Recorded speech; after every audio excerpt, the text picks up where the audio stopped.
To lesson 4. Lesson 4. We're talking about discipleship in our study, and we're talking about, in particular today, about the subject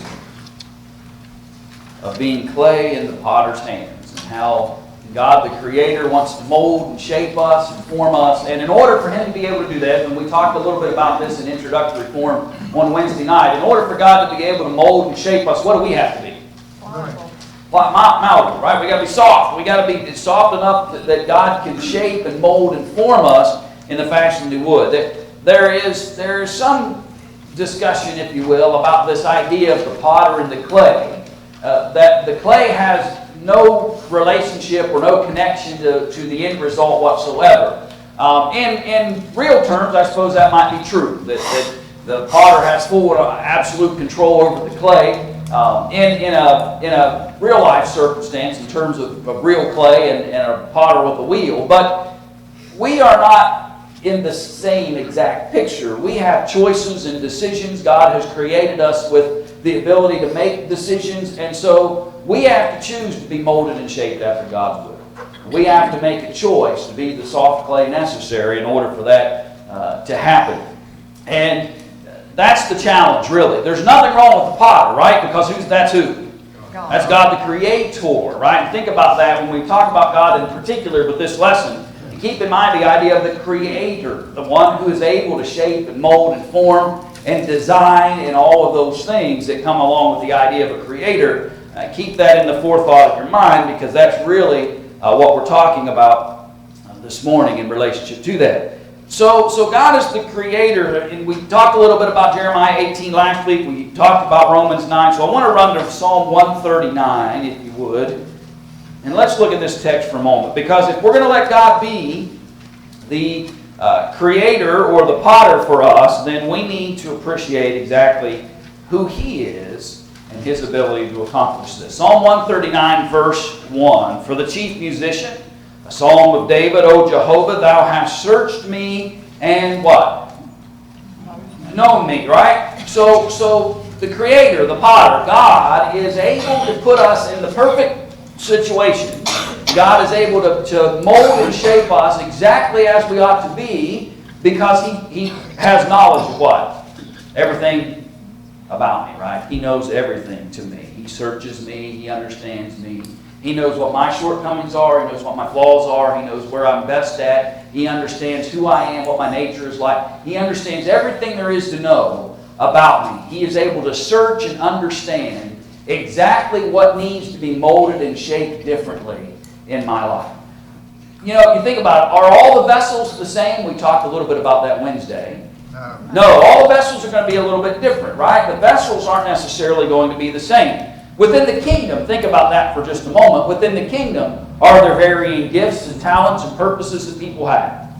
Yes. And the Creator, the potter, must shape and mold each of them to fulfill those works and purposes that God has in store for them. My point is this. In order to shape and mold folks into what's necessary for the work of the kingdom, then God has to know which pieces of clay will more fittingly fit in certain ways and fulfill certain purposes, and He's able to mold it. We'll let Him, through His word and testimony, He can shape and mold each of us very individualistically, because He searches us and knows us in that fashion. Verse 2 says He knows what? He knows my down sitting, mine uprising. Thou understandest my thought afar up. So He knows when you're what? When you're sitting down, when you're standing up, and He even knows what you're thinking, and before what?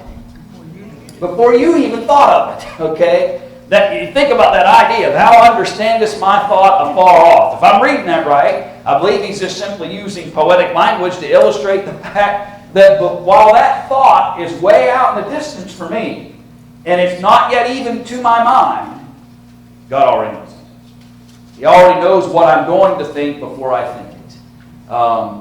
And by the way, that's not all that, you know, sometimes we wonder, how could that be? My wife does that all the time, right?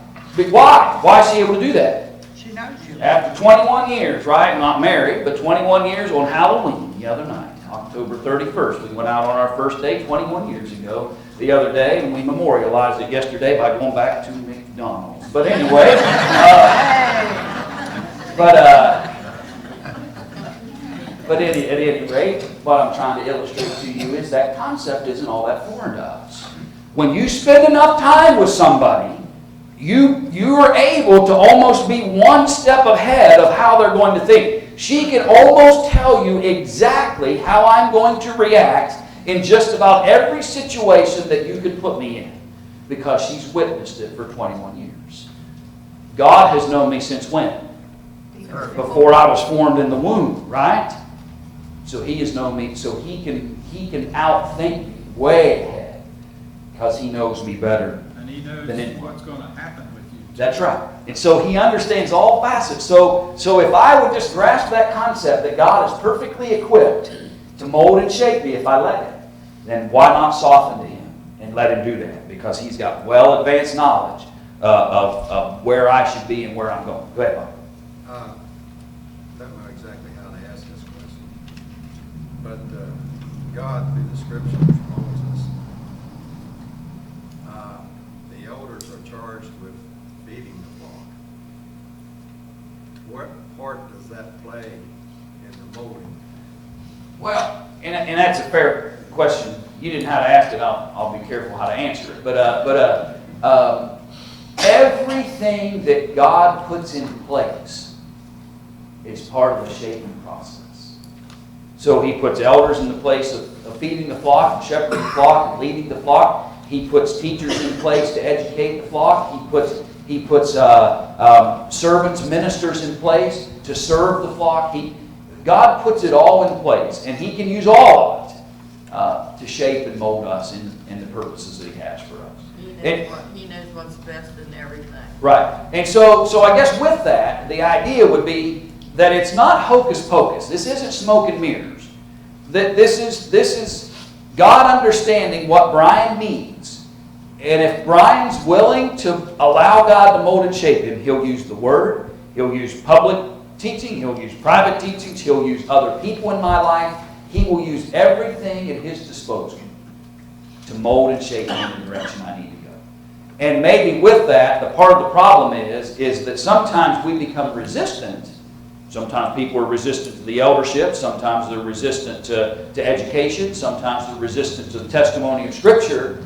And all the while, they may not even realize, or at least be unwilling to acknowledge, that that's God trying to shape them.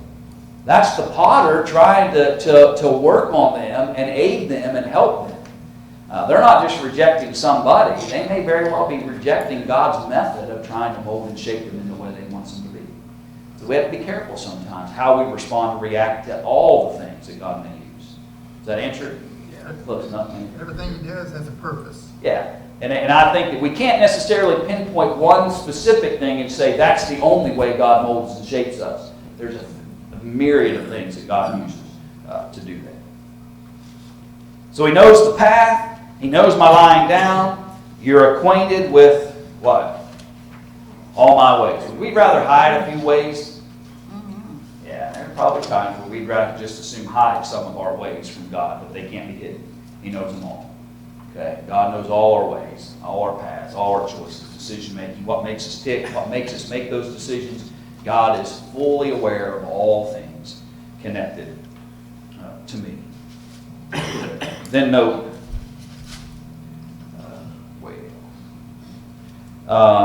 Luke 12, verse 6. 10 tips, and I thought they were working pretty good for some reason. Luke chapter 12, verse 6.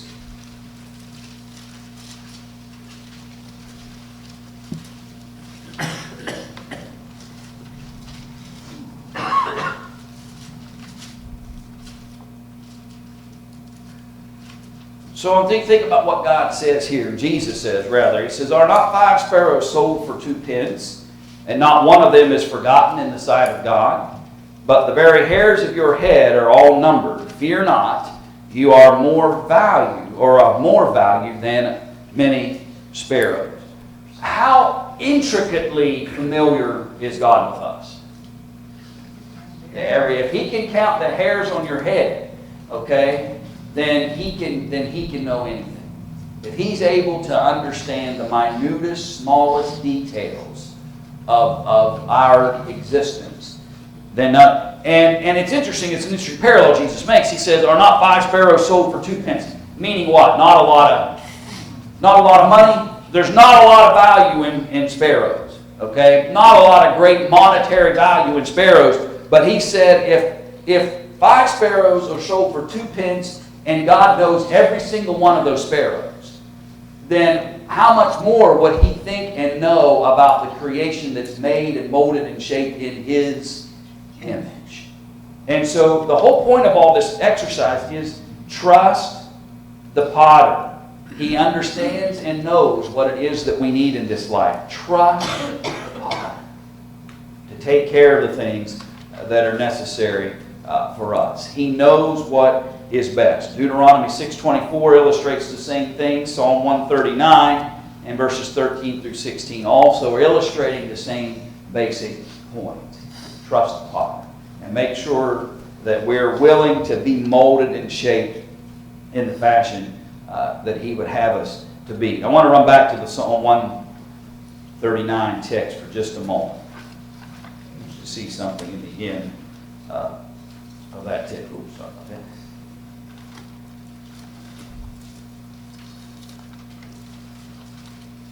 Psalm 139, down in verse 13.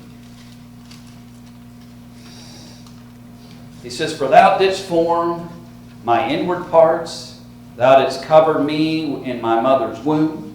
I will give thanks unto thee, for I am fearfully and wonderfully made. Wonderful are thy works, and that my soul knoweth right well. My frame was not hidden from thee when I was made in secret and curiously wrought in the lowest parts of the earth. Wonderful are thy works." God makes good things.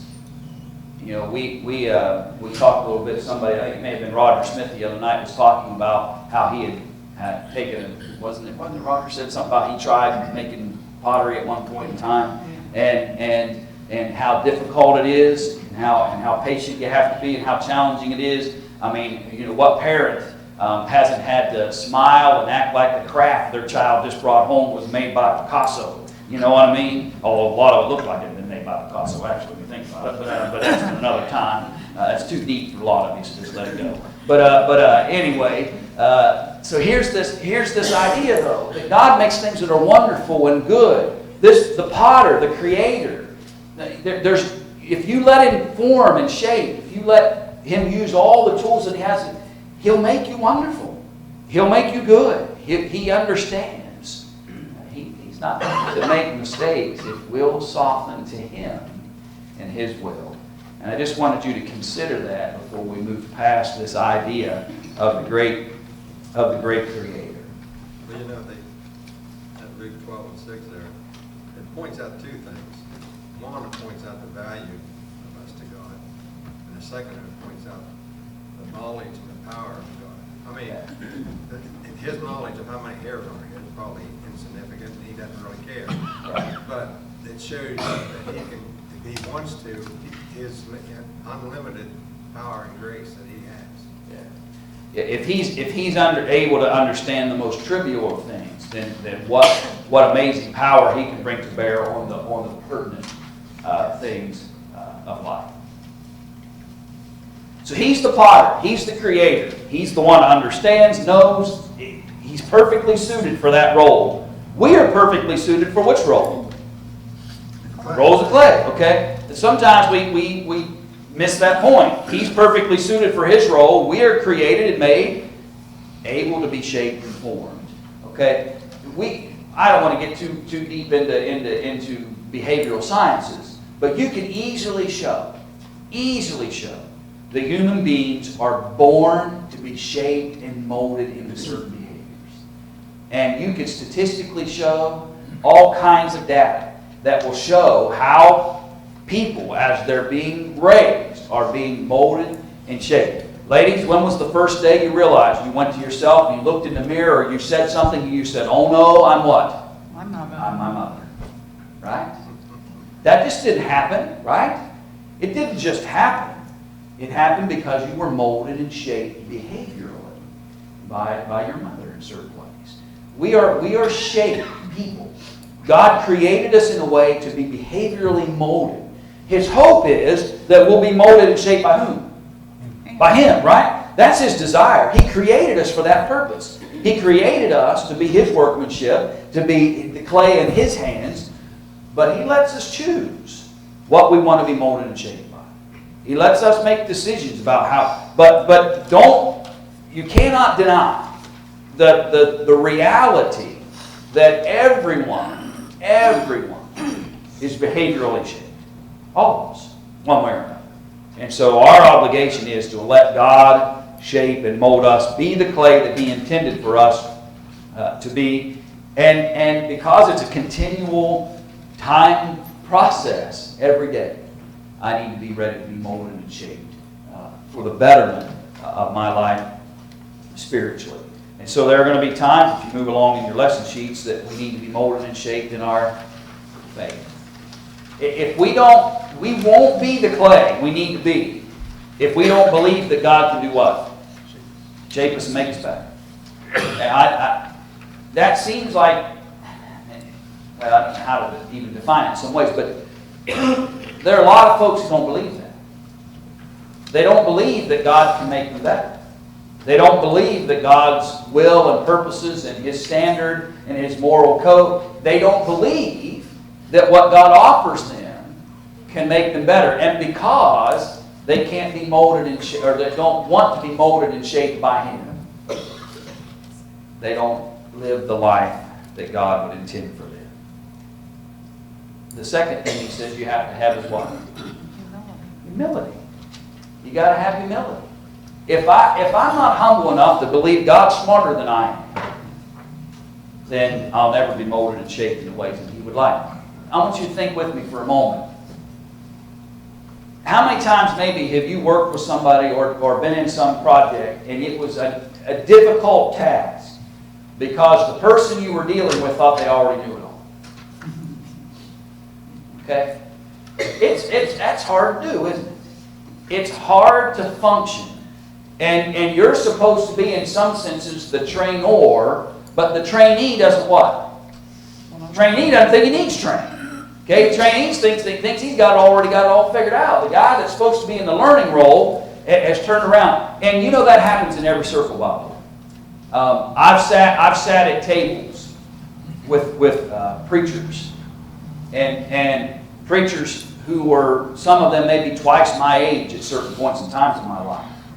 And here's a table full of preachers, and you know who the ones that are talking the most? The 20-year-olds. And there was a moment in time where it clicked in my head that why are the 20-year-olds, which would have included me, by the way, I'm not being critical, which would have been, why are we talking?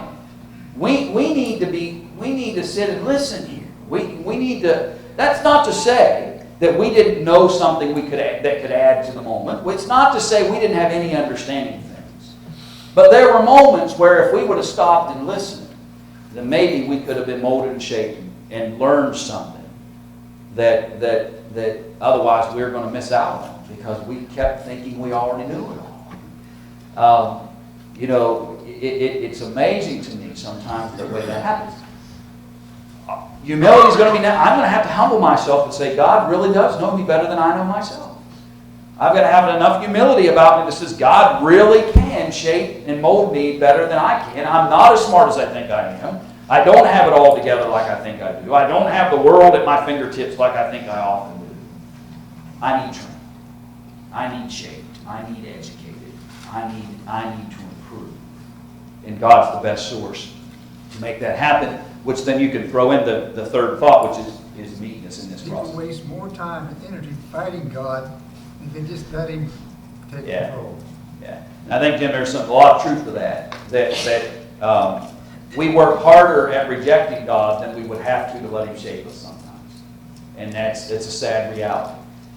But that's the truth. Sometimes we spend more energy and time and effort trying to resist, even at times trying to resist what we know is best for us. Not much right. I mean, how many times, you think about different aspects of our even our physical health sometimes, and we just kind of let it go, and let it go, and let it go, and let it go, and let it go, and we find ourselves, worse off than the resistance was worse than just accepting the help and benefit that was coming. So humility and meekness are part of the problem. I've got to be meek enough then to, even when I feel like I have an understanding of something, to still let the will of God rule and reign in that moment. Go to James chapter 1, verse 21.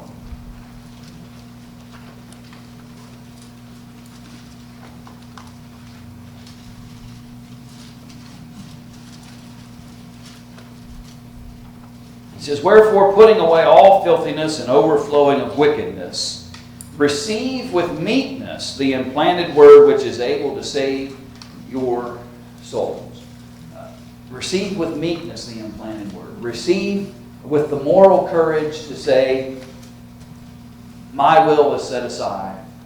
God's will and purposes are best for me. And to not think too highly of ourselves to where we're unwilling to be shaped. And then finally he says the fourth level is that we need to be obedient to all these things. In order to be molded and shaped and formed, the clay has to be willing to be obedient. The author of the workbook references the subject of Calvinism. And I don't want to put you on the spot, but almost like ask for a show of hands. When I say the word Calvinism, does it mean anything to you? And I imagine that for a lot of people, it may not mean much to you. That Calvin was a teacher way back during the Reformation movement, but created some basically a concept that says that you and I are totally deprived of any ability whatsoever to have any effect on our salvation. Now, from that point forward, there are many variants on that. Sometimes pure Calvinists would say you have absolutely nothing to do with involved in your salvation. You couldn't change it. It was sealed the moment you were born. You were either born to go to heaven or born to go to hell, and there is not a thing that you could do to change that fact. That's pure Calvinism. Others will have variants on that. Most would say there's very limited things that you can do and have an effect on. But here's the point. Some want to say, well, the potter's just going to shape or mold you into whatever he wants you to be no matter what you do. And that's not true. We have to be obedient to the will of God. We have to be willing to be molded and shaped and formed. And we can resist God's grace. We can resist His teaching. And you wouldn't have to go far in Scripture to recognize that, right? How many people did Jesus come and try to mold and shape them, preparing them for the kingdom that was at hand? Lots and lots. How many of them embraced it? A small minority, right? Okay? The vast number of people rejected the molding and shaping that Jesus designed for them by their own choices and decision making. They refused it. Who would argue that Judas Iscariot at one point in time did not start this process as somebody who was with Jesus, an apostle to serve, but ultimately becomes, because he gets tempted with the purse that he was carrying and the opportunities that it created, becomes a thief, becomes very greedy, and so he chooses to distance himself from the very things that would be molding and shaping him. The point simply is we have to be obedient. We have to do what God's will and purpose for us is if we want to be shaped and molded by Him. And that then comes by His teachings. Let's move forward. In Romans chapter 12 and verse 2, he says, "Be not conformed to this world, but be what? Be transformed in how you do it. By renewing of your mind." By the way, Romans 12 is a great text. All the Bible is a great text. But when you want a kind of a shot in the arm on this relationship of how it is we get molded and shaped and purposes of God, dig into Romans 12 for a little while. It's a great text for study. So here's this, by the renewing of your mind, that you may prove what is what? Good and acceptable to whom? God. To God. Okay? So we want to be not conformed. Rather, we want to be transformed. We do that by the renewing of our mind. and for the purpose of proving that which is good and acceptable to the will of God, the Father. That's the potter and clay picture that we've been seeing. It's exactly what he's desiring from each of us. So here's the shaping he's talking, conformity. Is it easy to resist conformity to this world? Sure. No. I'm going to disagree with you, Jim. I think it's hard to avoid being conformed by this world. I think that the world wants us to conform to it all the time, and our temptation is to conform to the way the world wants us to be. I think it's hard to resist that. The world wants us to look a certain way, act a certain way, do a certain thing, go a certain place, and we're continually bombarded with being shaped into conformity with the world. Anybody wearing bell bottoms today? Some of you old enough to remember bell bottoms, right? Yes. Bottom of your pants, about were as big as as the length of them, right? Why don't you wear bell bottoms anymore? Not in style. They're not in style. Why don't you wear things that are out of style? Because we like conformity. We don't want to look different. Okay. Right? You don't want to look any different. What way do you stand when you get on an elevator? Forward. Forward, right? You go in, you turn around, right? You ever walked into a crowded elevator and stared them down? Why wouldn't you do that? Well, number one, you might get punched. But number two, because we're conformists. And you've heard me use those kind of illustrations before. We're conformists. By the way, my son Isaac's the only one I know that walks into an elevator and stands like this staring at people down. But that's because I used this illustration once, and he likes to be the one nonconformist. But it's harder for the young. Yeah, and it is. Young people, in some senses. But in different ways, though. But I think adults conform all the time, too.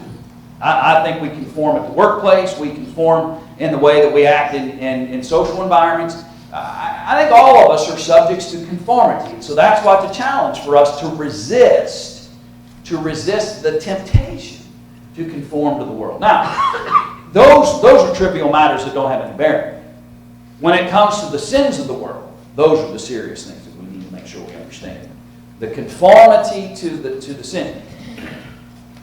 Let's just look about our society for a moment right now. What's happening in our society really isn't about liberties and freedoms.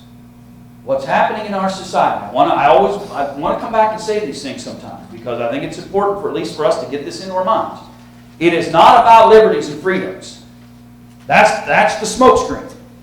It is about forcing society to conform to a way of thinking. Okay? Don't ever forget that fact. If it was only about freedoms and liberties, those have already been understood. Okay? If it was only about two people being allowed to coexist together, they've been allowed to do that for a long, long time. But what it's about is about forcing the rest of society to conform to a certain way of thinking. So my point is that hard to resist? Yeah, it is. Let me tell you, I can guarantee you it is. Because I've walked even among Christian circles, for lack of a better way to describe it, and you see more and more and more people feeling like there's a need for them to conform to that way of thinking. Nobody wants to. No one wants to feel out of place. No one wants to feel like they're the one voice among 100. No one. I mean, let me not be careful not to overstate the case. There are a couple of people that don't care. You know what I mean? They don't have any concern about those things. But most people don't want to feel like they're the lone person in any circumstance. And so there's this push. So don't misunderstand it. God said, Paul said, Romans 12 verse 2, do not be conformed by the world. Do not let the world mold and shape you. In fact, I think there's one more modern translation of this text that says that. It says, do not be squeezed into the world's mold. And we've got to be careful. Conformity. Don't conform to the world. Conform to whom? To God. And in order to be conformed to God, you've got to be transformed from the world. What's the idea of transform mean? Change. Change, right? You change from one state to another in some sense. It's like a resist. Okay. Yeah. So, well, The Bible says we are different. yeah, that's right. We're commanded to be such. Yeah. And so here's this transformation. Certain behaviors sometimes are going to have to be transformed. We're going to have to be honest sometimes and recognize I got conformed by the world. I got squeezed into the world's mold. I need some transformation here.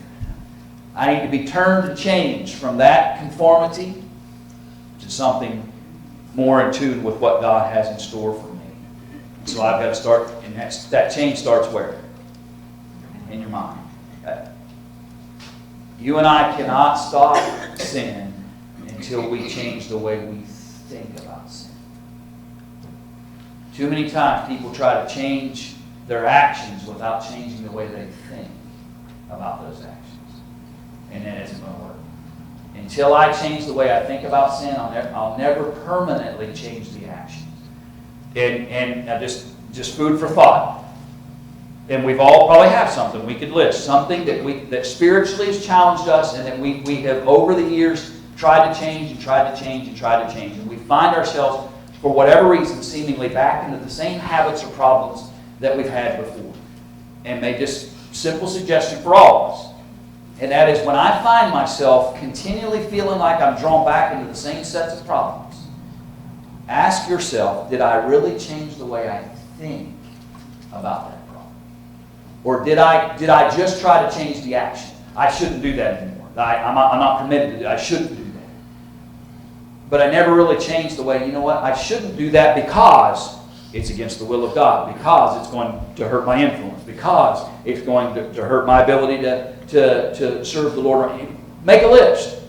I'm changing the action by renewing the mind first. I'm going to rethink about that circumstance so that God can mold and shape me in the way that He wants me to be. And that's the challenge I think we have sometimes, is we try to make changes without changing the way we think about it. If you can get people to conform to the way you want them to, it's easier to control them. Yeah. And that's what the world wants. That's what Satan wants. He's the ultimate source of all this. Well, along that lines, I think the news media puts people in that situation where they have to conform because they, like you said, they don't want to be the minority. And sometimes I feel that a lot of us feel that if it's not affecting my civil liberties, why should I be out and protest and, bang my head against the wall against? But I still think, I don't know if you should be active in the fight against things that goes against God's word, or just if the opportunity comes where you can express your opinion, take up for God's word and express it, the best you can. But sometimes it's a hard decision to make. Yeah. And those are hard.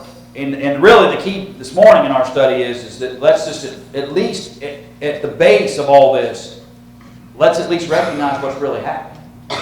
And ultimately I got to make sure that I don't get conformed. And then I think that when we do, we just, as opportunities present themselves, and we try to help others recognize, you realize you're trying to be, you're being pushed into conformity.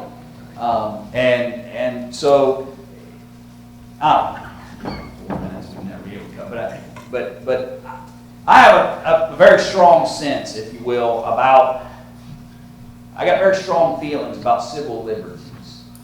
And because they're challenging to me. Because I depend on them every Sunday. And that's why it's a weird balance sometimes. So I recognize what you're saying, I guess is what I'm trying to say, is that sometimes you find yourself in a weird balance about where do civil freedoms, where do they start and stop? And what I do as a Christian to voice what God's standard is. And sometimes those they're not always mutually inclusive.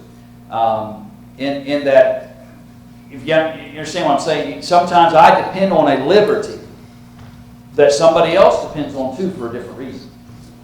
And we both need it. And when that liberty starts to be robbed, I think that's when I would start. To me, that's the moment where I feel like, now I got to start saying, because now I'm going to lose my voice. in that process. But that's a study for smarter people than me. But that's just something I think about a lot. It's a kind of an odd circumstance because I rely upon the same civil liberties that others are using. And sometimes, though, it's not about liberty that I'm concerned about. What I'm concerned about is a society that's trying to squeeze me into its mold. And I want to be vocal about those things when I feel like society is being formed and shaped into a certain way of thinking. So we talked about this transformation that needs to take place. Metamorphosis is where the word comes from. Caterpillar goes into the cocoon, comes out as what? Butterfly, right? Goes change. We think metamorphosis. There's probably other things that metamorphosize, if that's a word. But our idea is to go straight to the butterfly, because that's the only one I know. But I'm sure there are other things as well. Who are we to be conformed to? According to Galatians 4, verse 19. To Christ, right? Ultimately, to Jesus. And that's who we are striving to be conformed to. And allowing for His teachings to rejuvenate us and to change us and to renew us. And does that happen instantaneously? No. No. It's a renewing. So you have a subscription to anything?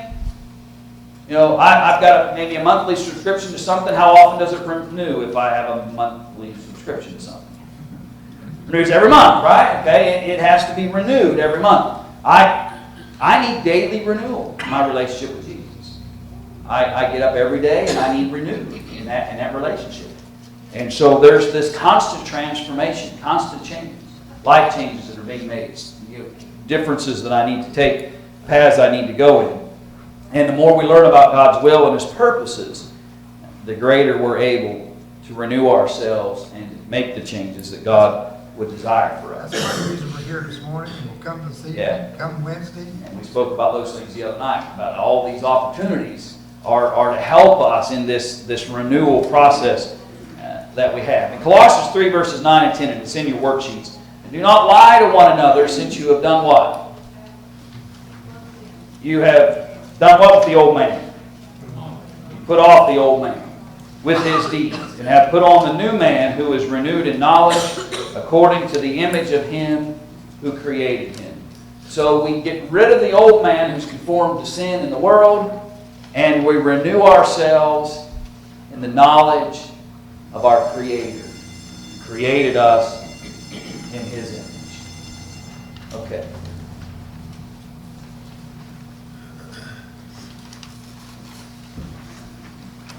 Wednesday night we'll wrap this lesson up, Lord willing, and answer the questions, and then we'll move in to lesson 5. So finish up lesson 4, be ready to answer the questions, and then, Lord willing, we'll jump in to lesson 5 then and begin the process of it on Wednesday as well.